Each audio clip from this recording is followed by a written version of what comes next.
Uh, ja myślę, ah, okay. Figured that out. Figured that out. Okay, now what am I doing? That's okay. I've got some cables tangled. That explains a lot. I don't like the way this thing is leaning. I'm gonna have to look into that. I just don't. It feels weird if my microphone's casting a giant shadow over my face. Sumner got first. Sumner.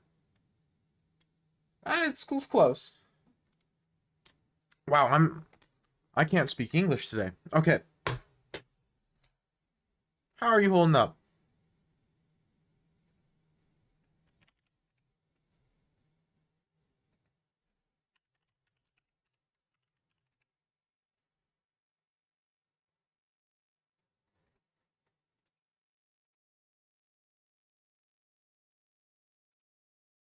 How are you holding up, my man? Okay, I have everything open. Now let's win some blitz.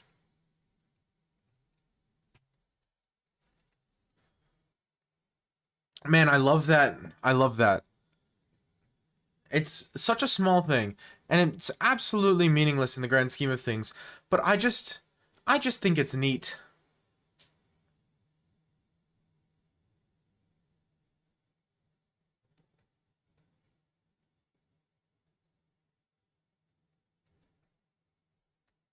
Can't tell you last time I was first, neither can I. It's been a while. That's the one thing the captions aren't amazing at. They don't do tone very well. So, or maybe my tonality, or maybe my tonality is just weird. Either way, they think I'm phrasing things as questions far more than I actually am. Do I do the French thing where everything sounds like a question? Hello, Rexbor. Also, I forgot to respond to your message. I appreciate all the advice, and I'm going to take it into account.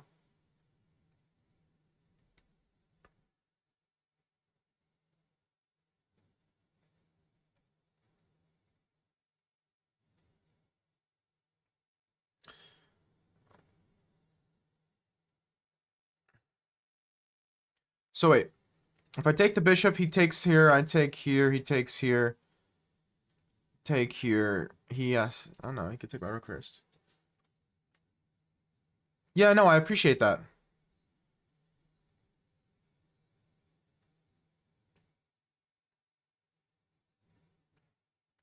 No, I appreciate that. They all seem like quite good suggestions. And I'm okay making a day trip out of something, you know? If there's a place worth visiting, I'm more than okay, like, taking a train for a few hours to get there in the morning and then on the way back as well.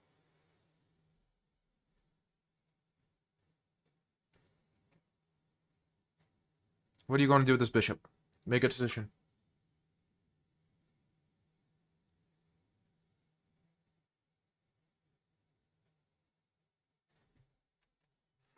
I'm a little scared of a few things. I think I misplayed this opening. I think I'm supposed to play knight f6 before g6. Then Trieste is for sure worth it. I've heard good things about that one. I've actually know people who visited Trieste. I think it's like 2 hours from Train Ljubljana, and it's a beautiful city. Okay, then I will absolutely make a day trip out of that. Seems like there's a lot of stuff to see. Which I figured. Again, everyone I know who's gone to Slovenia has said it's absolutely a place worth visiting.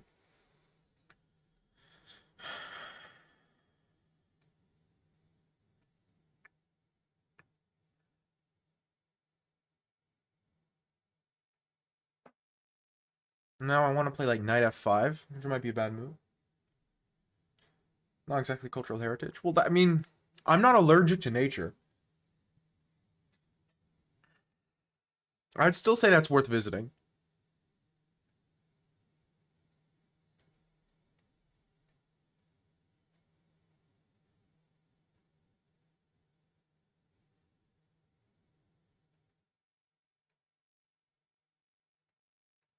I'll play this.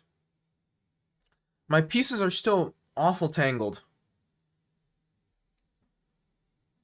Oh, I forgot to make it so my monitor stays on.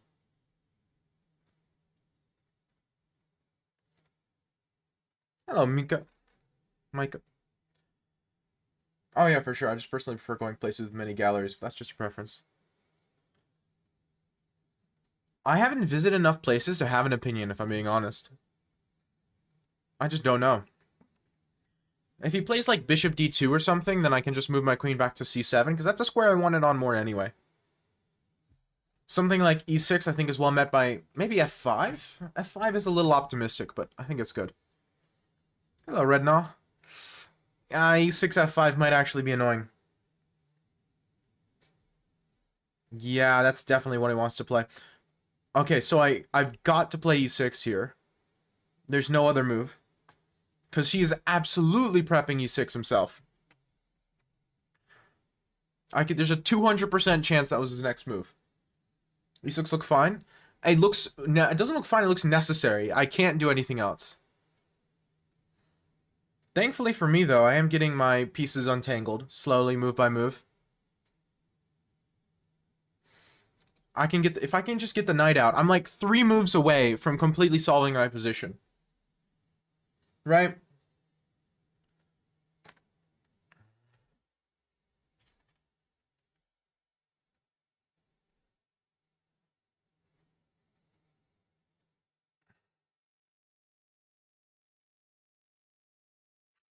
The problem is if he takes here, then I end up having to take with G, which is a little unfortunate.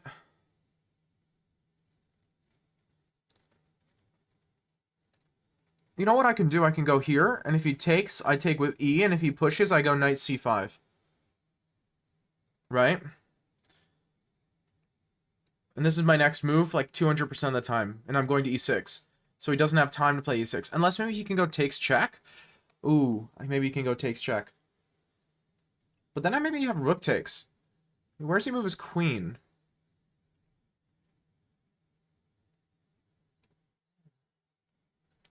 I'm not happy. I'm not happy.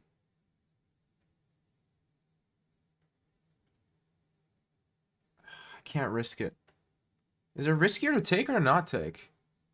I think I take, and then maybe I take the knight on f3, and it's not 100% obvious what he does next. Queen c4? I figured queen c4, but it looked like I had stuff. Maybe I don't, but it really feels to me like I have something there. I'm going to go king h8. That might be a terrible move. I might regret that. I finally started going to the gym more regularly and burning off some fat. Well, that's good.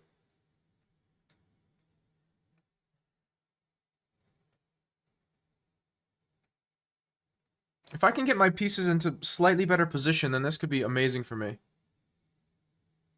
Again, I'm a few moves away, and I feel like that's been this entire game, is I'm a few moves away from completely solving my position.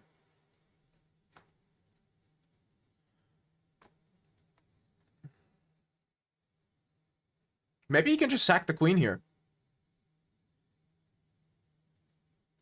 December, January is brutal food-wise. I could see that.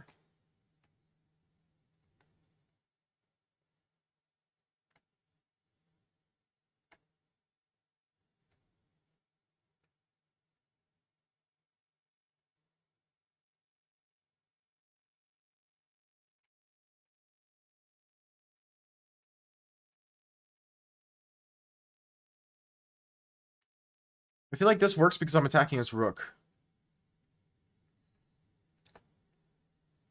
Hey, look at this. We got out. We got out. I told you I needed like 2 moves. I got my 2 moves. We're chilling. And now this is a weakness. My pawn structure is just better. I'm not in love with my position, but like... Oh, I'm stupid. It's playable at the worst? Not anymore. I completely missed that. Okay, well, we're going to play on. I'm playing 5+0 for a reason. 50 seconds in this position isn't easy. Yeah, I completely missed... rook c8.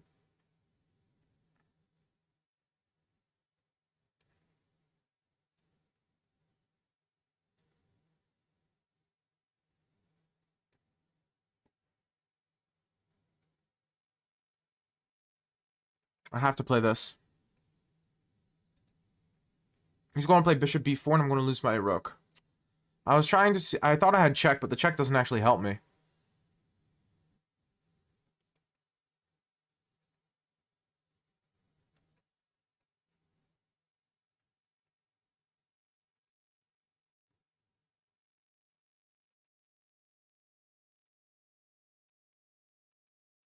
This is brutal.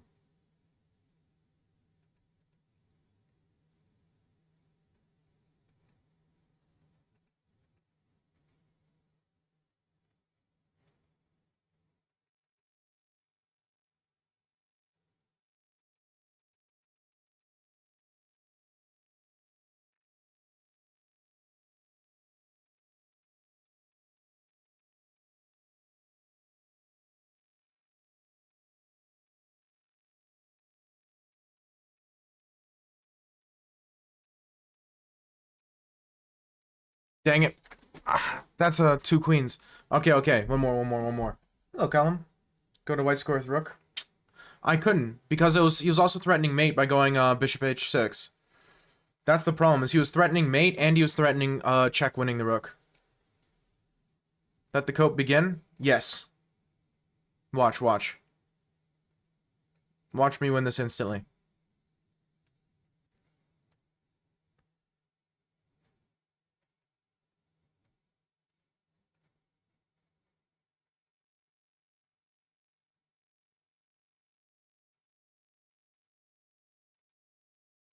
Play d5, I dare you. I'm rerouting the bishop here. Interesting.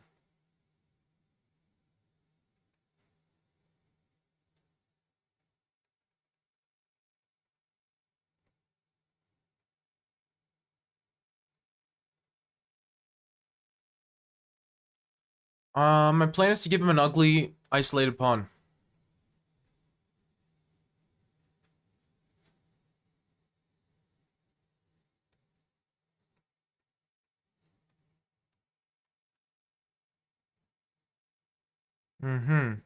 I see.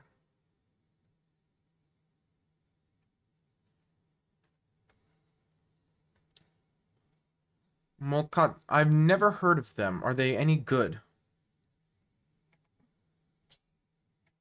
Who dat?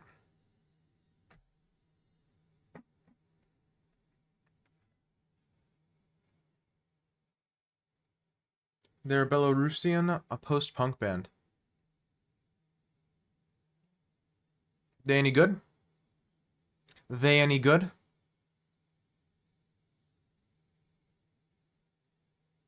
I could see it going either way. Belarusian post-punk. Been up to much? Well, today I just started trying to read a book in Russian. Because I have Russian classes, and honestly, I've been not studying enough. And so I figured, okay, you know what? I'll make it into something I actually want to do. By trying to actually read some. And so that book that supposedly is just 1984, but written by a Russian person earlier. I grabbed the PDF because it's public domain.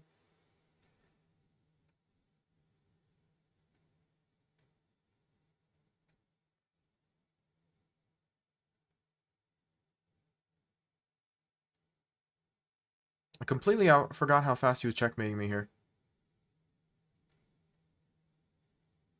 Okay, no, we cope. Give me a second.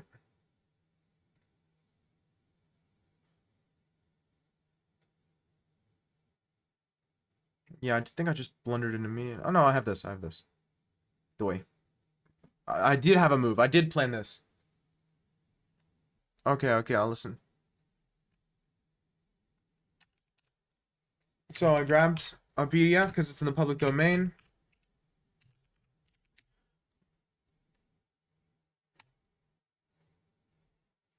Oh, he's absolutely cooking. I think he's cooking a little hard. A little much, if you ask me. Which book? Me. It's we is translated. It's translated into English as we.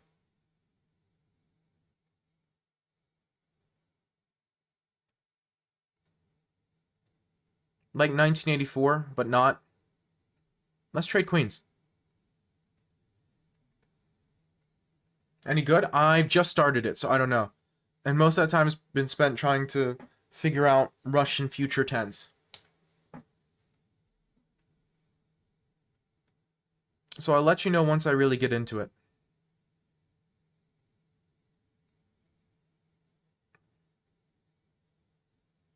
Talking about books, about 2 today. Ooh, which ones?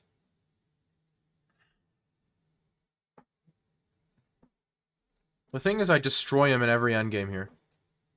So he can't afford to not checkmate me. But I don't think he can checkmate me, so does not look tempting. Not in love with his position.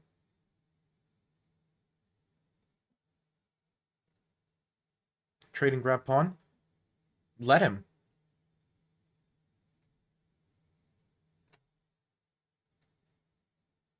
This looks fantastic for me.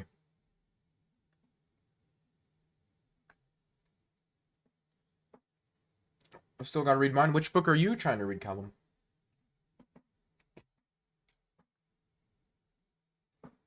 This looks like an exchange. Like a clean exchange. I have like 7. Ah, yes.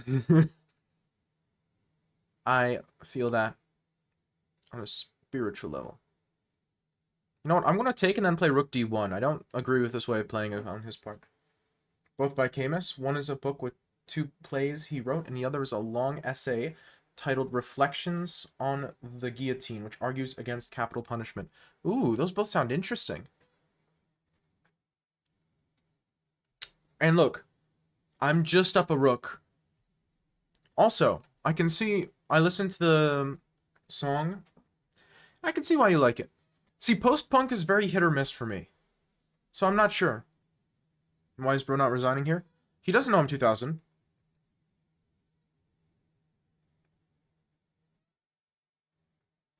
Okay, we won one, we're going to win another one. Oh, I would have accepted the rematch, but I accidentally clicked start another one too soon, sorry.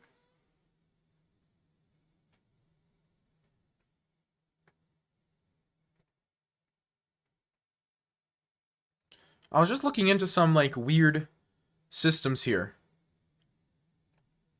Earlier today. Some very, like, silly non-committal stuff in this position. It's like this sort of thing, and then, like, knight f6.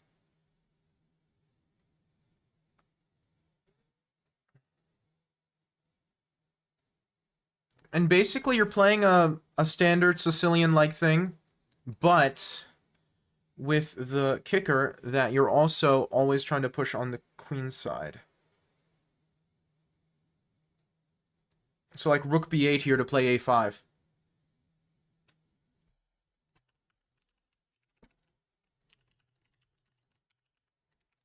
Okay. Black Country Nuno, now we're talking.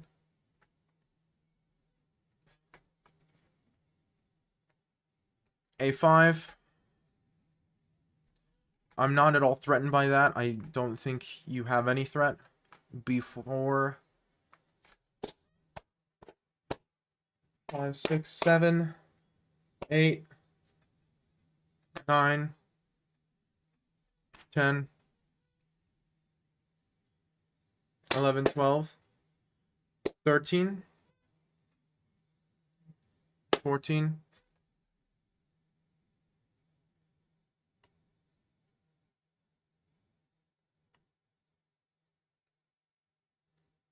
15. Okay, 14, 15. Happy now? Not sure you did, but I'll take your word for it. This was a stupid move. Yes, very happy. Good. This is off their first album.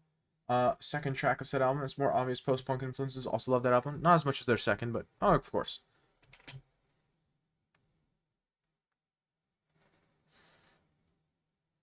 I think I tried listening to the first album at some point, and I kind of bounced off it a bit. I didn't like hate it or anything, but look how silly of a position this is.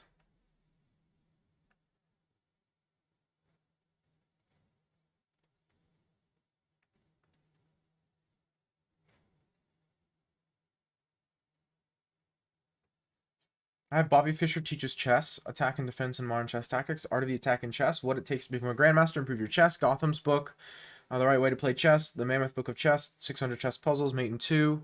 Oh, so you've got a whole collection. I want to start with this knight. I think our parts is even less digestible than ants. Yeah, which that, as you know, that's my biggest slash only problem with ants is I feel like at some points it gets a little too art over listenability, and I don't particularly look for that in an album.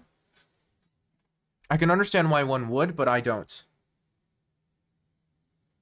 I just bought a FIDE World Championship set. Man,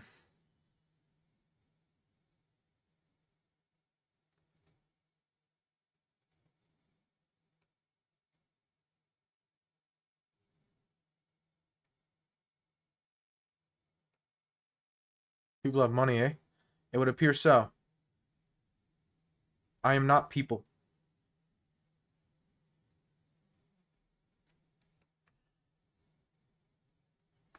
Can I challenge you for Blitz? Exclaim join to join the queue, and then when it's your turn, you absolutely can. Although right now I'm playing some rated. I always start each stream with some rated play. Keep myself sharp, you know. And also try to gain some elo, because I actually do want to gain elo.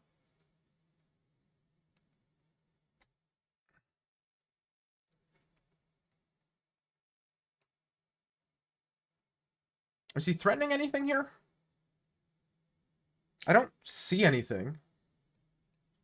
I mean, I guess he can trade queens. Will that leave him up material? He might be up material there. Yeah, he might be up a pawn. It's a pretty soft pawn, though, if I'm being honest. I spent like 900 total chess-wise. Sheesh. I mean, I might have across tournaments, but that's in however many years I've been playing chess, you know? I'm actually going to play rook g8 and then like bishop b7 because I don't agree with the way he's playing this.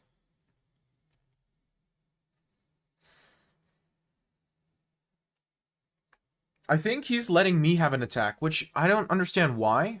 It feels like he really shouldn't. But I'm not going to complain. Oh, come on. No, there's no way that's a good move. Like, minimum rook g4 looks amazing. What's his next move? Maybe he's going to play... No, he can't. What does he do here? This is terrifying. For him. I'm chilling. Because here comes the other rook, right? And like... Or, can I bring the queen in now? How do you prevent queen h1?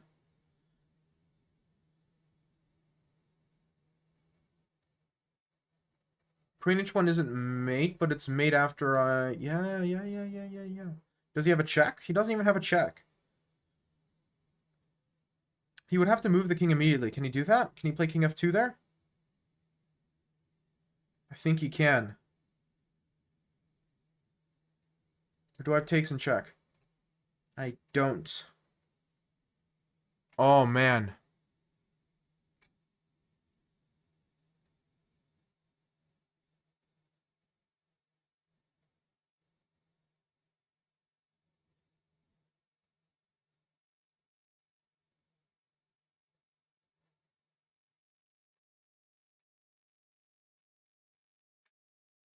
Wayward Queen next game, please. The next non-rated game I play will be Wayward Queen.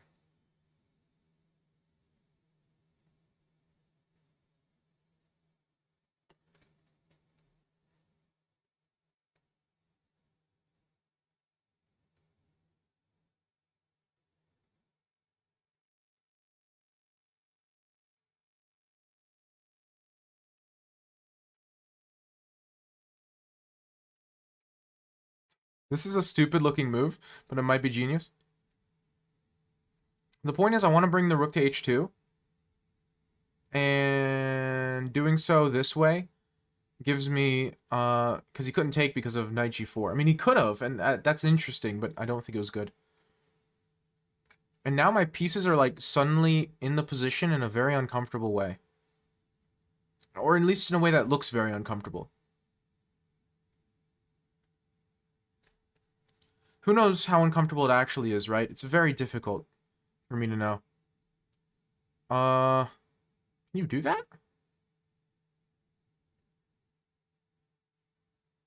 It might be a bait, but I'm taking the bait. That might have been bait, but I don't see how he punishes me. Any thoughts on the potential TikTok ban? That for me is the same as most of those sort of legislative things, where it's like, okay, if you want that to be the type of society you build, one where you ban apps clearly used as like what clearly weaponized by foreign powers, because TikTok absolutely is, then sure. Now I'm not sure how much we want that, but to me that's a rational minds may differ. I'm not fast enough. See, this is why I'm playing Blitz. It's because I'm simply not fast enough. I'm just simply not fast enough to win these sorts of positions.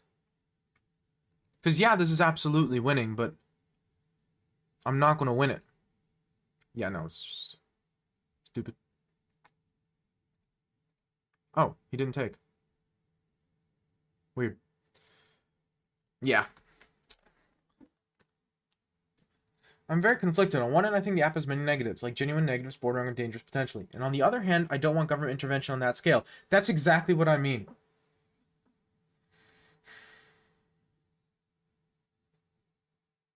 Did you follow nail-biting Russian elections? Yeah, Putin only won with like 90-something%, didn't he? Oh, man, it was so close.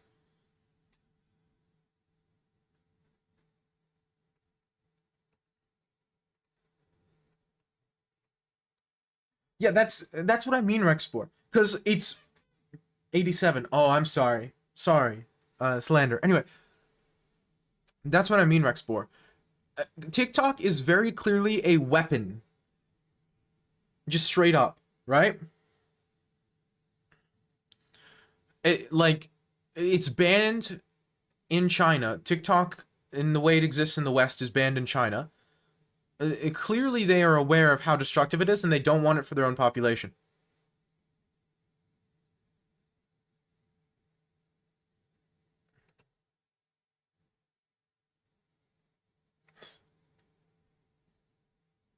Fun. And so the question is just, are we going to ban it because it's a weapon? But do we also want, and that's what I mean, do we want government intervention on that scale? But it is a weapon. Putin is very popular among us public. Yeah, no, clearly everybody loves Putin. I mean, I haven't seen a single dissenter. Okay, I'm playing people in queue. It's Summoner's turn. Government should get away. How I decided to rot my brain. But see, that's the thing. Again, I don't know if I'm for or against it. I'm conflicted, but it's very clearly a psychological weapon used by the Chinese government against everyone who's not Chinese, right? To weaken other countries. You know? And so the brain rot gives an incredible amount of sway to the Chinese government. For example, in TikTok, Singaporean? No, ByteDance is a Chinese company. I don't know where it was made, but ByteDance is a Chinese company, which means they're in bed with the Chinese government, because you have to be. That's like how it works. Edward Queen and Rapid for the psychology. If Hikaru and Rapport can do it, why can't I? I've got a few things to say. It's a Chinese technology company headquartered in Beijing and incorporated in the Cayman Islands. It's hilarious. Himothy. Oh, that's new. I like that. Absolutely, it can. Absolutely, it can. I'm not arguing. I'm arguing in favor of it from the perspective of why is that the thing. Okay, Summoner's not responding. So next person. It's your turn, Rexplore. Nope. Chinese. And so what's interesting is it was also a lot well talked about, so you probably have heard it, but TikTok had a pop-up notification in their app saying to send a note or send a letter to your state representative in order to appeal the ban, right? And so these people got flooded with letters. And that's kind of what I mean. The argument in favor of banning it says, okay, TikTok in its current state is handing a massive amount of sway over the public to the Chinese government. Do we want to do that as a society? Do we want a society where the Chinese government can just say, hey, we're going to send this out, and not everyone's going to be convinced, but enough people are that it's going to make a big movement, that's going to push, you know? It's a little scary.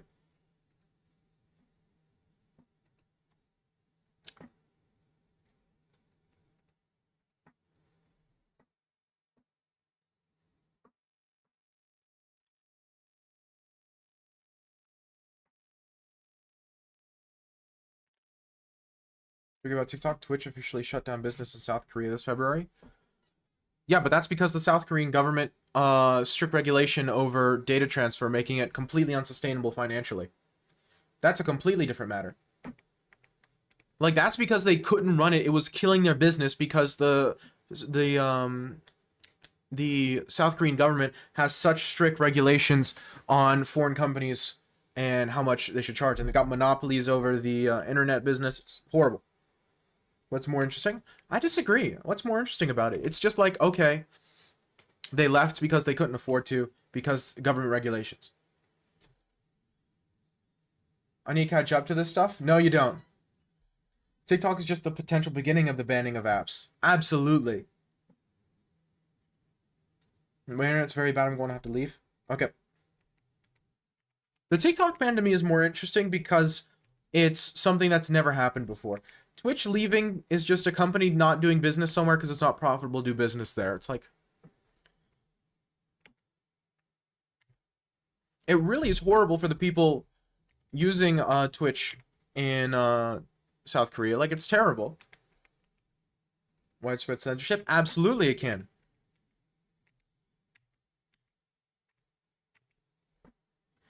Never stops apps in the EU. Said something about it. Even they only did in the EU. Yep. But they're like malicious compliance. It's hilarious. I'm talking policy, not abstract idealism. What concrete actions would banning TikTok lead to that would outweigh the obvious weaponization of social media? Well, the thing is, if you kind of like cross that Rubicon gun, the argument is, okay, you give precedent to the whatever government, U.S. government in this case, banning applications. And the question is, do we want to establish that legal precedent? Because in the US system, at least, legal precedent is super important. And if a government has done something in a situation, it's way easier to do it again. The first time is way harder and requires way more push because no one's sure if they're allowed to, right? That's the thing. So that's the fear, is that it gives precedent, which means that it's way easier to ban future apps, which can and potentially even inevitably will lead to censorship. Which, I mean, technically a TikTok ban in and of itself is censorship, right? Oh, it absolutely could.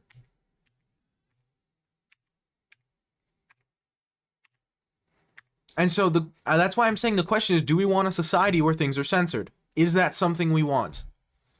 We being US citizens, so I guess a lot of us here aren't US citizens, but that's not my point. That's what I mean. Ooh, Bishop d4. Why didn't you just take the pawn? I don't understand. I mean, so far your opening has been totally fine. I like it. Very sane and rational chess. I appreciate it.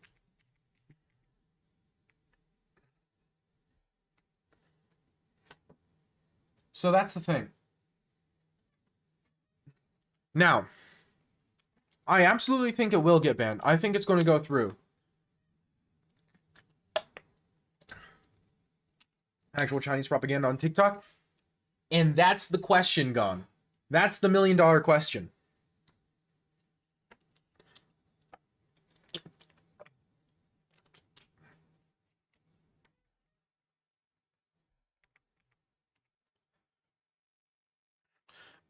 So my problem is I'm of the opinion that TikTok is a symptom, not a disease. Do you use TikTok? Nope, I've never had it installed. I have uploaded 2 TikToks because I was also uploading a few shorts, and the TikToks performed worse, and I just don't like the platform, so I feel icky whenever I use it. YouTube is bad, but not as bad as TikTok. I know it's absolutely propaganda. I absolutely understand. That's the question. And it is a question. It's not, there's no obvious answer. Subjective in the end, just kind of depends on what you believe in. Yeah. Now, I'm of the opinion that it will get banned, because this might be a super duper, like, doomer take. Like, oh, pessimism. The US for the past, let me think, 100 years has really ignored the long-term consequences of its actions and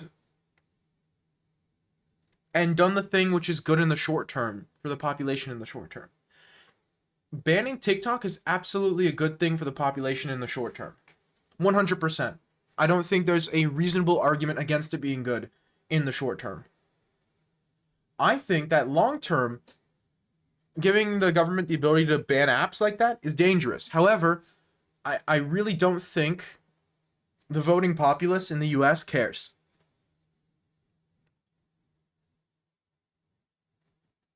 You spread propaganda too? Confucius Institutes? I am not familiar with them. So that has removed itself from the Chinese company or something? Well, that's what the law is, Rexplore. TikTok could exist if it sells to a US company. Or sells to someone in the US. TikTok could still exist in the US, it just can't be Chinese run, Chinese owned. Yeah, the exclaim leave command does not work yet. I'll just skip you. Literally, they're saying the law will be you have to sell or you cannot exist in the US. It's not you can't exist, it's you have to sell. Which this is the same thing. I mean, because there's no way China's going to hand over their algorithm and be like, hey, take our intellectual property. No way. So it might exist in name only, but no problem. I'll read that in one moment. Yeah, I don't understand why you didn't take this pawn. Is there something I'm missing after knight takes here? I don't see anything scary. It seems like just a pawn. Yeah, maybe I'm missing something, but it looks like just a pawn. Think knight takes is better? Sure. Sure. Yeah, knight takes is probably better. Either way, it's a pawn. A pawn's a pawn, a pawn. Don't exactly what I saw. Fair enough. I mean, even this isn't terrible. Like, I see... this is a little hard to play because of the bishop. However, you are allowing yourself to kick out this knight. This knight's his strongest piece. Yeah, this bishop is strong. This knight's his strongest piece, so getting rid of it is in your best interest. And to do that, you need to play c6. You can't play c6 if the knight's on c6, so by extension, you don't want to move the knight to c6. You want to move the knight to e6 to play c6. And then you move the knight somewhere g5, f4, something, and then you bring out the bishop. I mean, this isn't terrible, it's just you c6 is the next move in this position, right?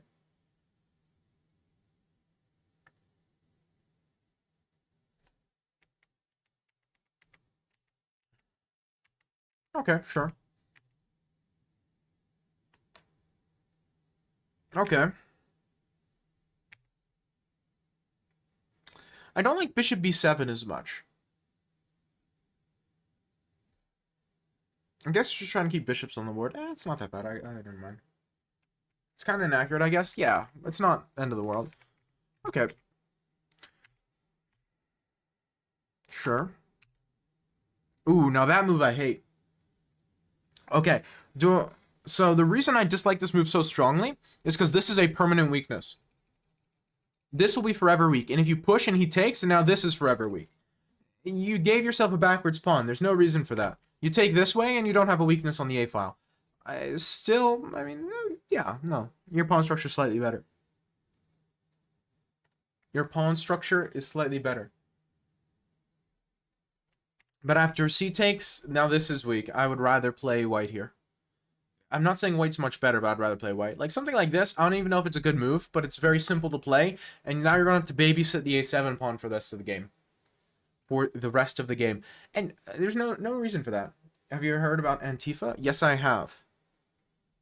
The Confucius Institute program, which began establishing centers for Chinese language instruction in 2004, has been the subject of criticism, concerns, and controversies during its internal expansion.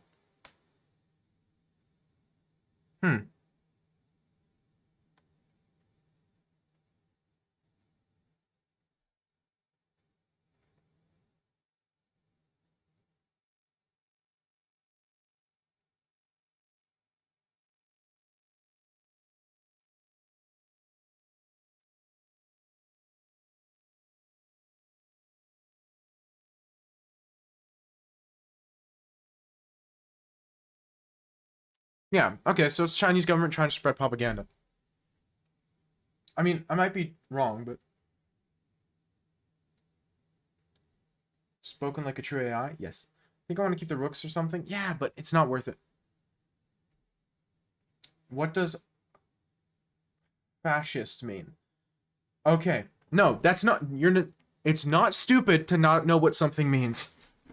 Asking a legitimate question, not stupid. So, the problem is fascism is one of those words that means two things nowadays. You have the political definition, which is the technical definition, and then you have the practical definition. The same as Nazi. If you call someone a Nazi, you're not claiming that they're, like, you're most of the time not claiming that they politically think that Germany should take over the world. Right? Oh yeah, sorry. So part of the joy of my stream, Prince, is the distractions.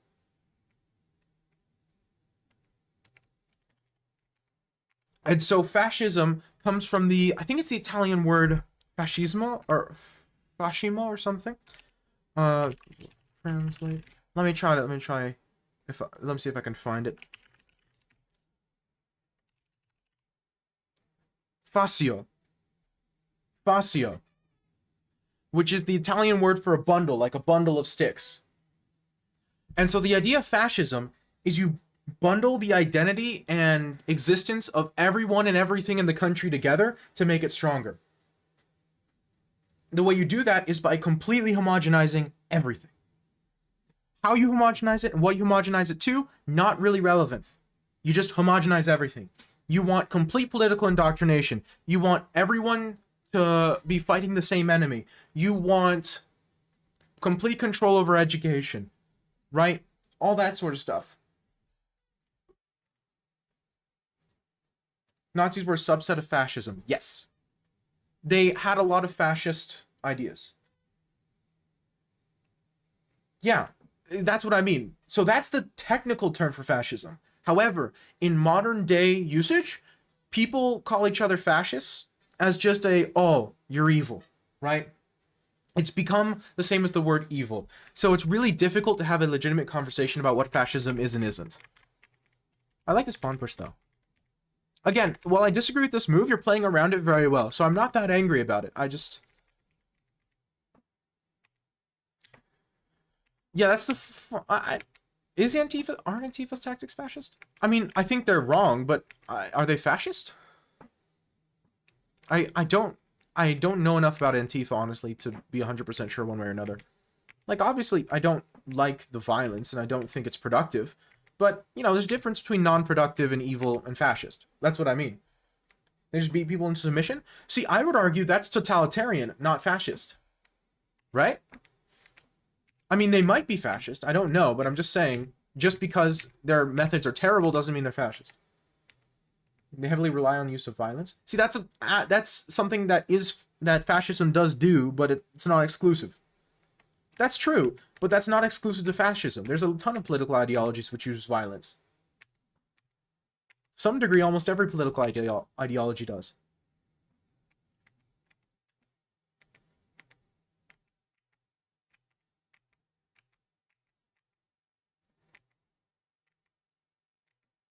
Again, I'm not defending Antifa. I don't think the violence is productive, but I don't know if it's fascist technically.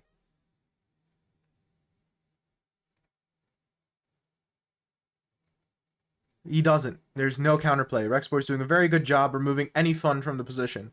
I really quite like it. I really like the way he's playing the king and pawn endgame.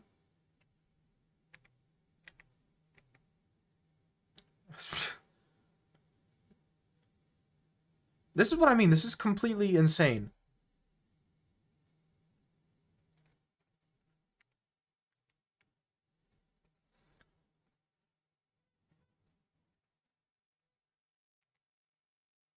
Thank you, Rexpor. The analysis thing seems to disagree, though. I don't care what the analysis thinks. Now, the analysis is just complaining because black could have killed him faster. Like, in this position, you could just play this, and it's mate in 1 because he has to go here, and you promote to rook, right? Are you anti-fascist too? Do you mean that as in Antifa, or do you mean I don't like fascism? Antifa is not a group, just people who identify with the label of being against fascism. Is that true? I don't... That doesn't match what I've seen. I'm pretty sure Antifa is a group. Be it a loosely organized one. That doesn't seem right. Like, it's close. Okay, so a political movement, right?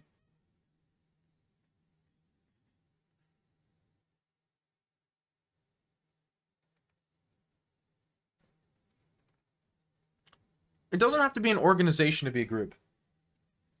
It's a political movement, not an organization, right? So it's just more loosely organized. It's a movement. So it's not a people who identify with being against fascism, because that is most people. In that case, like, everyone's part of Antifa, because I don't know of many people who, if you ask them, do you support fascism, they would say yes. I'm sure there are people, but like, I don't think many people exist that would say yes to fascism. Right?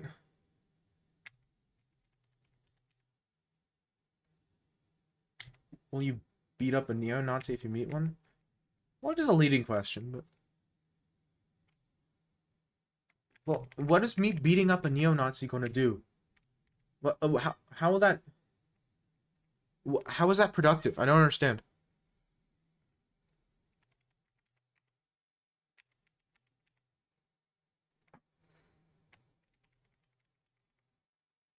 That's what I mean. Like, what? I don't... Why are we... That's what Antifa members do? I know it's what Antifa members do. That's why I would say calling them people who don't like fascism is, I think, not disingenuous, but just wrong, because I don't like fascism, but that doesn't mean I'm going to attack people in the streets, you know? I would say that most people don't like fascism. It's a pretty universally disliked thing.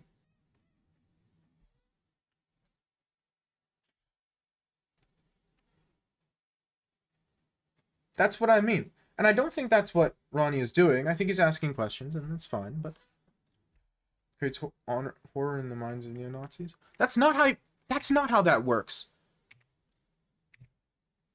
That's not how that works. At all. Historically, practically, that's never been how that works.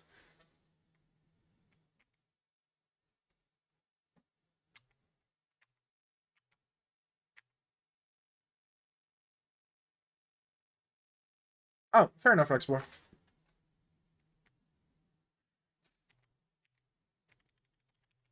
Oh, this is just good chess. This is just very common.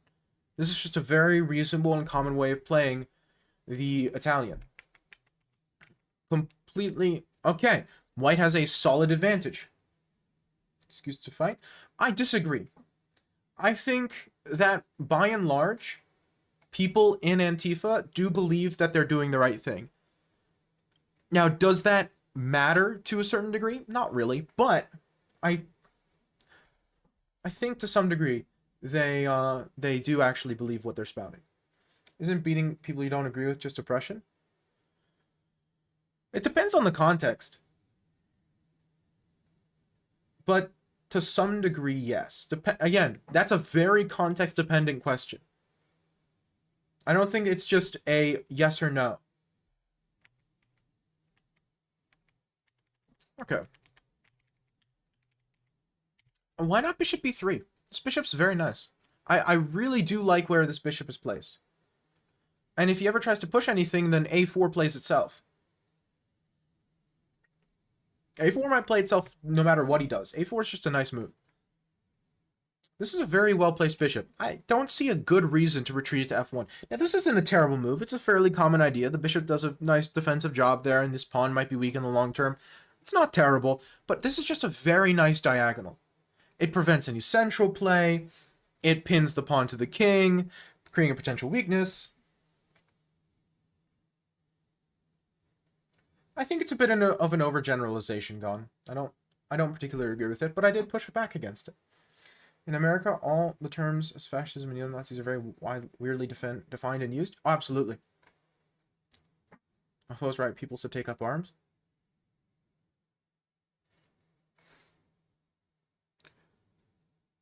Okay, so this might be a bit of hyperbole, but that seems to me like, okay, I can't convince you you're wrong, so I'm going to kill you. I don't like that. I really don't like that as a system. I don't agree with that. But I have a very high opinion of the value of human life. Right? That's the thing. Yeah. Oh yeah, absolutely. Which conservatives in the US do some terrible stuff. Right? It's not fascist.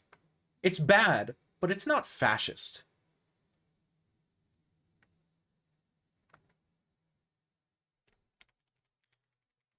That's the problem. That's why I mean fascism has two definitions.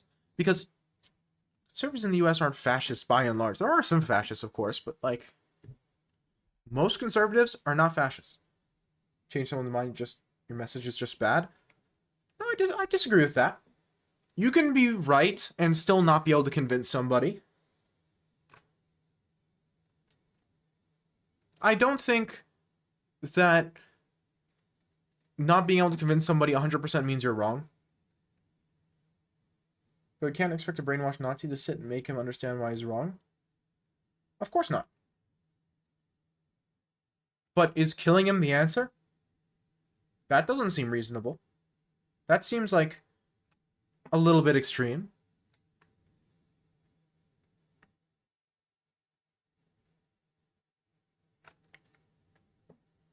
I've never heard of Project 2024. Let me Google it.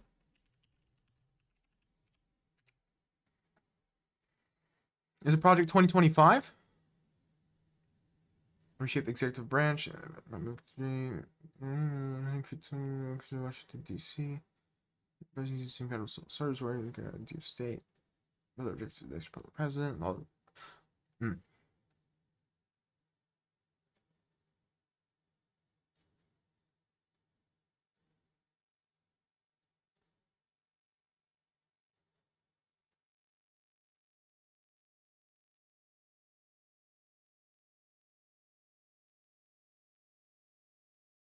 This looks horrible, but not fascist. Like, this is terrible, and I am very opposed to this. But I don't think it's fascism. Like, not politically. You can be evil and not fascist. Fascism is a very specific thing. They say it's net positive for society, just beating, not killing. I don't know, they seem radicalized themselves. They're clearly radicalized. I mean, they'll probably even tell you they're radicalized. At least I would be surprised if they didn't.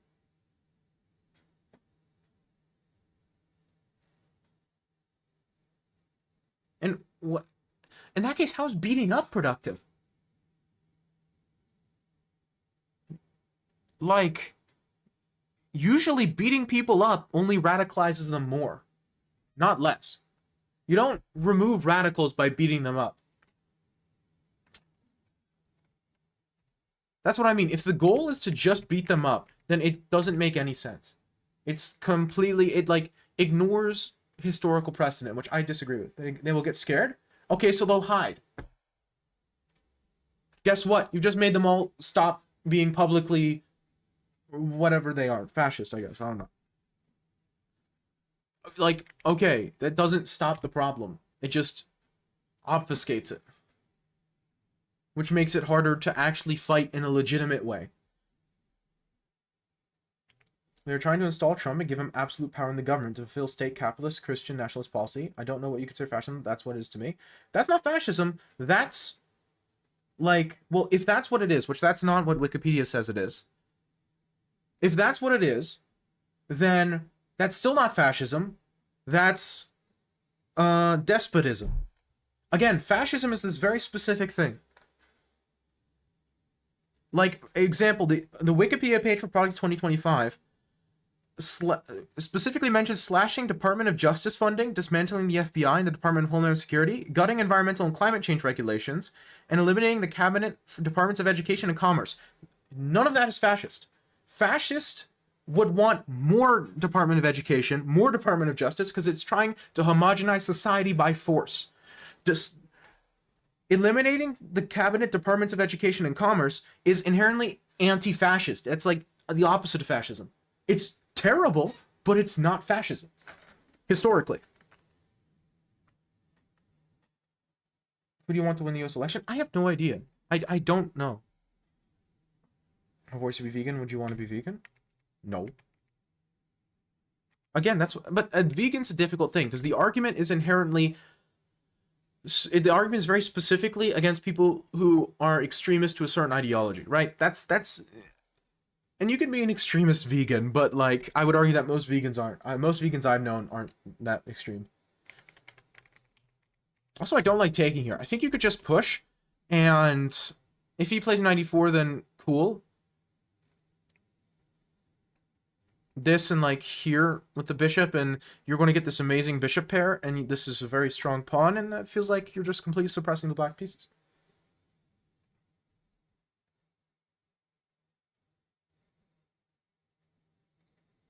So you think anarchism is not practical?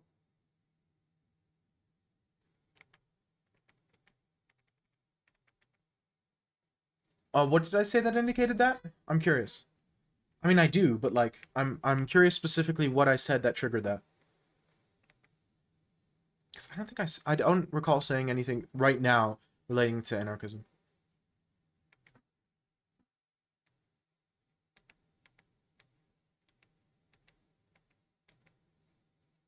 Antifa's like anarchism? Oh. Is it? I mean, it has anarchist aspects, but is it specifically anarchist? Back at anarchy again? That was my question.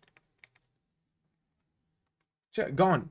The Project 2025 is terrible and evil and to some degree, like, very nationalist, very, maybe totalitarian. Not sure if that applies. That's a little bit difficult. It's definitely some variant of like despotism and trying to get single party power, but it's not technically fascism because it's trying to disassemble these public services like the Department of Justice, FBI, Homeland Security, and Departments of Education. That's not fascism. Fascism wants a very strong Department of Education to have a lot of control over people's thoughts and beliefs because fascism is inherently about the homogenization, right? The political homogenization, not just societal. Well, whether or not it's a conspiracy theory is irrelevant. That's not my point. That's not what I'm arguing. It's bad. Like, this is terrible. Don't get me wrong. It just doesn't match fascism. It's a different type of terrible. There's a lot of different terribles. This one is terrible, it isn't fascism. By the literal definition of fascism. But like I said, fascism is no longer used in its political definition. Hold on a second. I don't like how this position transformed. Let me check. Let me look at this. Okay, I don't like this move. I don't like this move. This move, I feel like, gives you a lot of weaknesses and makes your position a lot harder to play. A4, I think, is absolutely the move.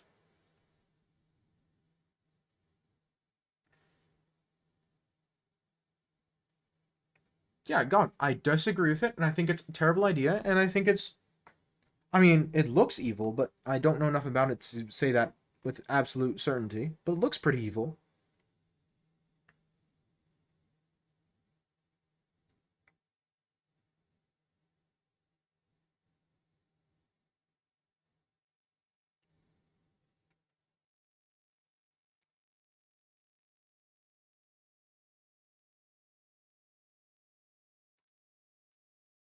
It's like bordering on monarchism, which is historically a bad idea.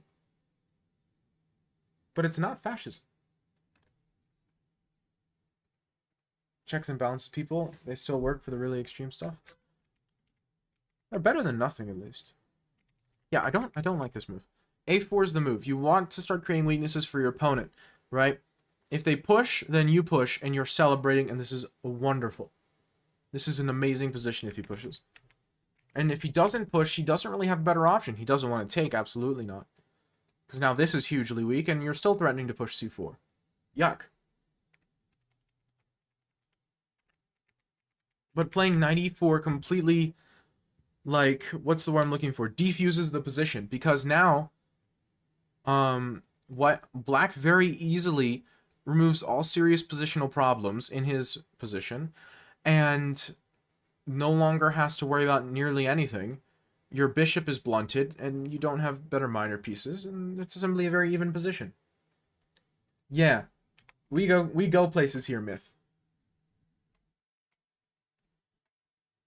Ooh.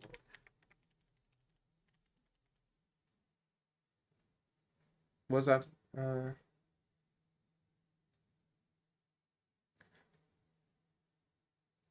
think Project 25 is also probably very much unconstitutional.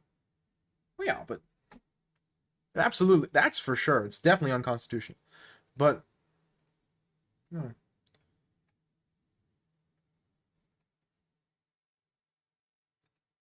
But I'm not sure if that's relevant for what Gon was saying about it not being conspiracy theory. Like, just because it's unsuccessful doesn't make it a conspiracy theory.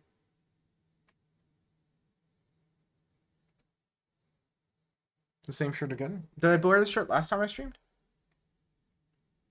Why isn't there a change shirt redeem? I only... Hey, I've said before, I'll only not wear a shirt on stream when I'm in shape. And so that'll be never. Yeah, so you completely help black solve his positional problems. And suddenly, this is a very drawn position that has very little life.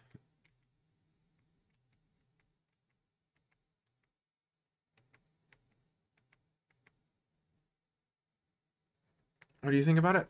That's another one where I just have no idea what I'm going to vote. It's so hard, man.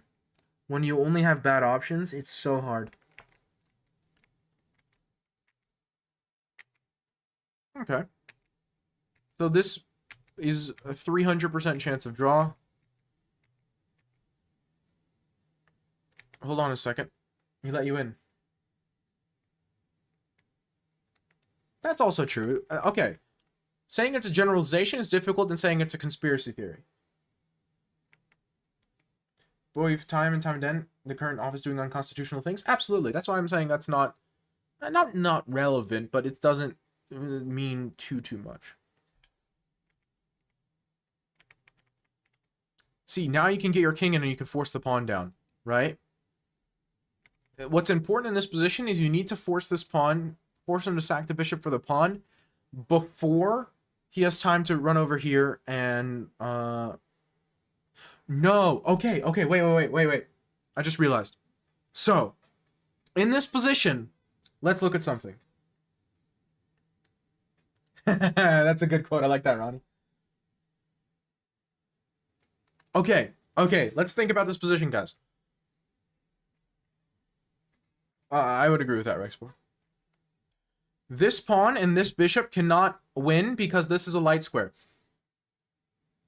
Right? With a rook pawn and a bishop against a lone king. So if we like remove all of this from the board and assume the king gets to a8, then it's a draw.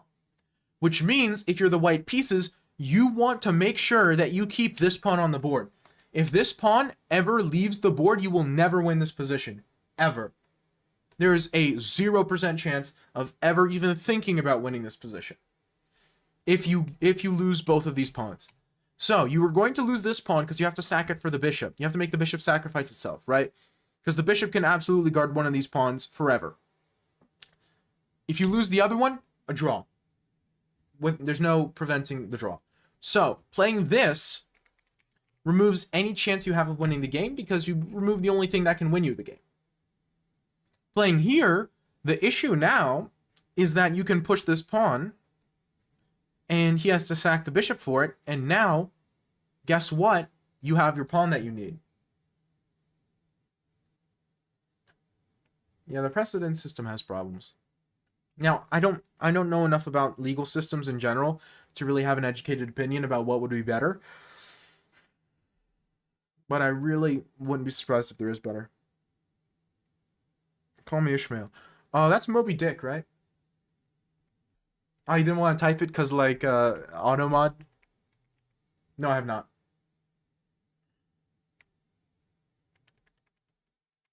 So, going here prevents any even thought of ever winning this game as the white pieces. Now, I don't agree with the way black is playing this either. As black, you should be playing this very simply. As black, this is very simple. You go king d8. You don't care what he does. You don't care where he goes. King c8. You don't care what happens. And you just play this for the rest of the game. Like bishop here, bishop here. You move your bishop back and forth across the diagonal for the rest of the game. As soon as he pushes the pawn, you take it. And you will never lose this. Ever. Just walk your king to a8 and then move your bishop back and forth on this diagonal. The king can't do enough. Let him take both of these pawns. It doesn't matter. You just make sure he can't queen this one. Is it the best American novel according to you? I haven't read it, so I don't know. Invite you for a bullet game when you got time? Sure. Now, black is making things way harder for himself. See what I mean? And now he can't get his ideal setup. His king's on the wrong side of the board. So now, if we look at this position, right? Okay, let's say in this position. Yeah, okay, so white wins the pawn. And so now he wins the bishop. Now, this is a win for white. But if we make this a light squared bishop, it's a draw. Right? Black didn't know his bishop endgames, so he put his king on the wrong side of the board and threw.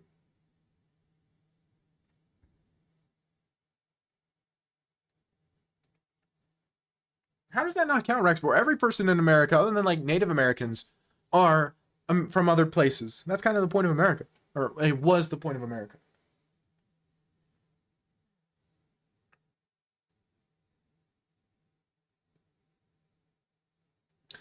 But gone, it doesn't match the definition of fascism.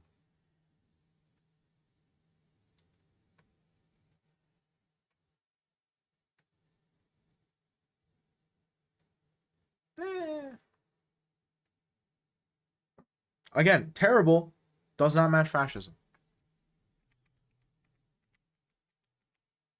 Russian writers are quite deep. You got some interesting stuff. Which reminds me, I just started, so I'm on like still on like the first page, but I started reading Me, or We, which is the Russian 1984. But I'm trying to read it in the original Russian to also help me learn Russian for my Russian class. So it's going really slow. Dostoevsky. I need to read some Dostoevsky. And see, now this is a win. This is tragic. Black had the right setup, but the board's mirrored. Read War and Peace too? I will, but War and Peace I won't be able to read in its original Russian as easily because Russian went through a spelling reform like late 1800s, early 1900s, and so War and Peace would need to be modern, move to modern Russian. So I won't be able to read it in its original the same way I can read We in its original Russian, which is why I chose We. So it's Rednaw's turn.